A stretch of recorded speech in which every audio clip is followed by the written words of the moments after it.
Hi, my name is John Copas, Captain Copas with the United States Air Force 914th ASTS, and I am the Nursing Informatics Specialist at Niagara Falls Memorial Medical Center. I was deployed with the 914th ASTS to New York City to support patients that are COVID positive in the pandemic. We arrived about 2 weeks ago, and we have been spending our time at the Javits Center at the makeshift hospital that the Army put up. It is able to house 2,800 patients. Fortunately, from the moment we arrived, the census has been dropping. Things have been getting more under control and better, and you can see that just by watching the statistics on the news every day. So in an effort to continue to support the people of New York, they are reallocating the resources, meaning us, to the local hospitals. So as of Monday, I will be reassigned to Elmhurst Hospital in Queens. And I'm not 100% sure of my role yet there. But in the Javits Center for the last 2 weeks, I've been acting as a team lead for one of the medical teams. I have been responsible to act as a charge nurse for a pod, which is an area that can hold a max capacity of 50 patients at a time. I've had 4 RNs from the military, 7 med techs from the military under me. And every night we join up with other forces, including Army, Navy, and civilians.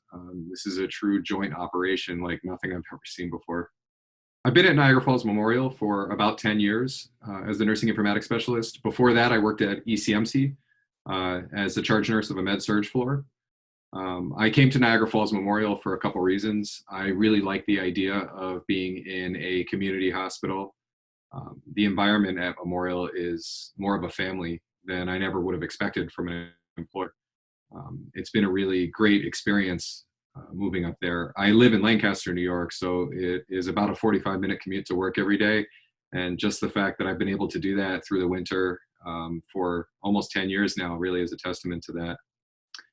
In 1995, when I graduated high school, I was accepted to Buffalo State College, where I attended undergrad. After my first semester there, I decided to join the Marine Corps Reserve, and I served 10 years in the Marine Corps Reserve.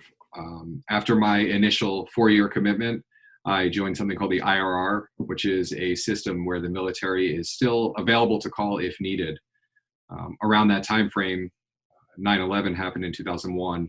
I was recalled and brought in as a security force and patrolled the streets of Buffalo for a little while. When things calmed down a bit, I went back into the IRR, the Inactive Ready Reserve. In 2003, when we began the conflict in the Gulf, I was called to action once again.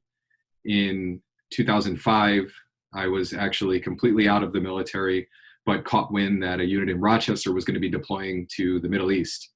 I attached with them and I went to Africa for about 8 months. And when we were in Africa, as Marine Corps infantry, we provided security for many different details. While I was acting in that role, I had a chance to watch some of the medical people work, and I was just fascinated with it. So I started to realize that my real passion might be in healthcare.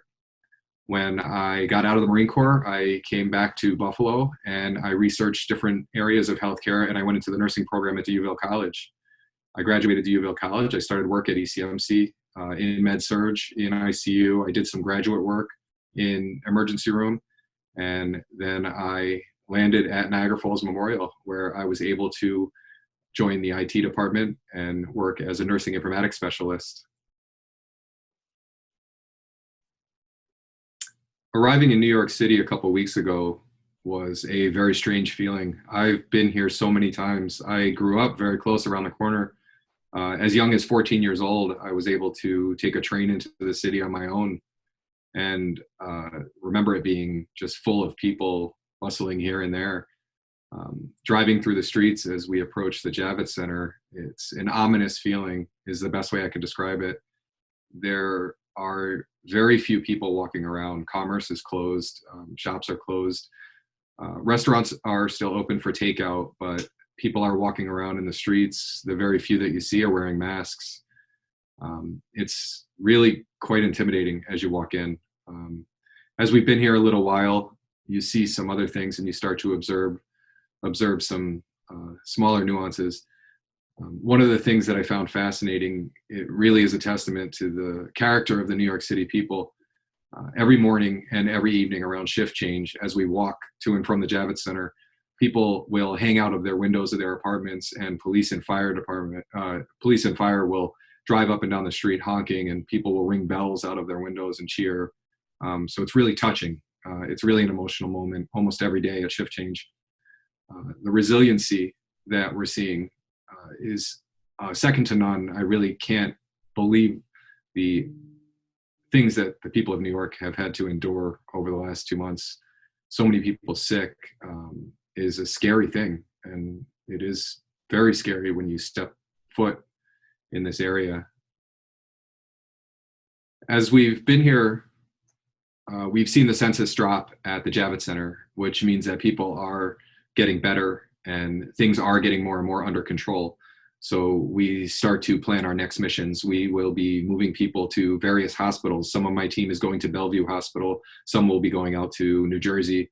We have people, some of our nurses going to Connecticut, and myself and some other members of my team will be going to Elmhurst in Queens, which is something that I've been watching on the news. If you've turned on the news in the last 2 months, you've seen Elmhurst Hospital is in the forefront. It is the epicenter.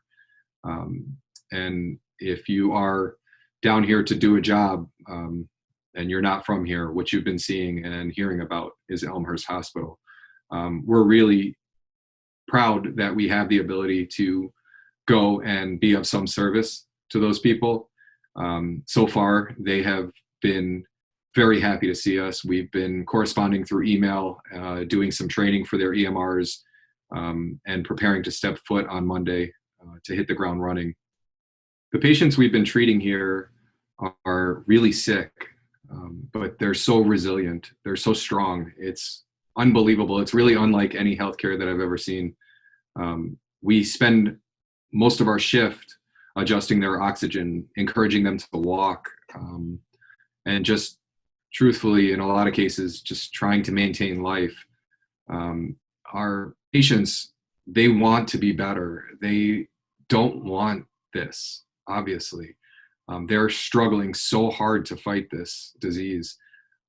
In the middle of the night, you'll see an alarm go off and you'll run over to a room, and it's a patient that is just trying to stand up, that has removed their oxygen because they know that they need to get back to the level that they were before they got sick in order to truly be better. These people are fighting so hard. I've never seen not just healthcare, but just humanity so singularly focused on keeping people alive. I've been in the military for a very long time, and I've never seen a mission that was completely focused around healthcare.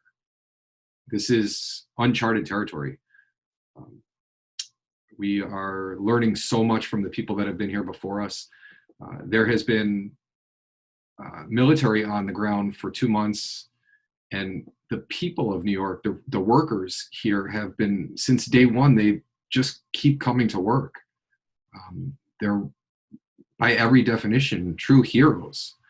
The doctors, the nurses, the RTs, the hospital aides, the grocery workers, the cleaners. I mean, everything you're seeing on TV when they give these accolades, it's not lip service. These people are doing an incredible job, and it's under extraordinary circumstances. Currently, we are in the fight of our life against a virus that we know so little about. We are not defenseless. We are learning every day. We are gaining knowledge. We're getting tools. We are able to practice, research, treat better and better every single step of the way. While we do that, we need to give the people doing this study, doing this research time. We have to maintain social distance when possible. We have to wash our hands constantly, using the alcohol, being safe, staying clean, doing the best that we can. I know it's difficult, but we are in literally the fight of our lives. And the best thing that we can do is give the researchers time to develop a cure, to develop a vaccine. We have to do what we can to make sure that our hospitals are able to maintain patients as they get them. We never want to be in a situation where we have to triage patients in a parking lot and say, okay, you get to come in for care, you don't because there's not room. And that's what social distancing is doing for us. It's allowing us to keep the numbers manageable. Yes, it's going to be a long fight. We see that on the news. But if we can keep things manageable, we can save as many lives as possible. I just wanted to say to the folks at Niagara Falls Memorial, when I found out that I was going to be deployed, it was a shock to me, a true shock. And in a state of shock, I informed my boss, and then I walked around and I told a few select people, and it was a warm feeling. I really did feel a sense of family. Thank you, Niagara Falls Memorial. The healthcare workers there, since the day this was announced that it would be coming to America, that we would be seeing cases, they stepped up and started planning. The leadership at Memorial has been incredible. Our response was second to none, and you can see that by the numbers. We have been able to maintain safe operations, and everything is getting better every day. So I guess to my fellow healthcare workers at Memorial and all over the world, thank you, and stay in the fight. Keep your heads up. We will persevere. We will win. I just want to say to my family, Jill, Janie, Lauren, to my parents, I really miss everyone. I can't wait to see everyone. You know, it's hard. My aunt, my brother, and his family are a stone's throw away from here, but I have to stay isolated. I really miss everyone. I can't wait to get home and be with my loved ones. And I really have to, I would be remiss if I did not thank the people of New York for their resiliency, for their strength, and for their welcoming attitude. We really are here to serve, and we are proud to be helping.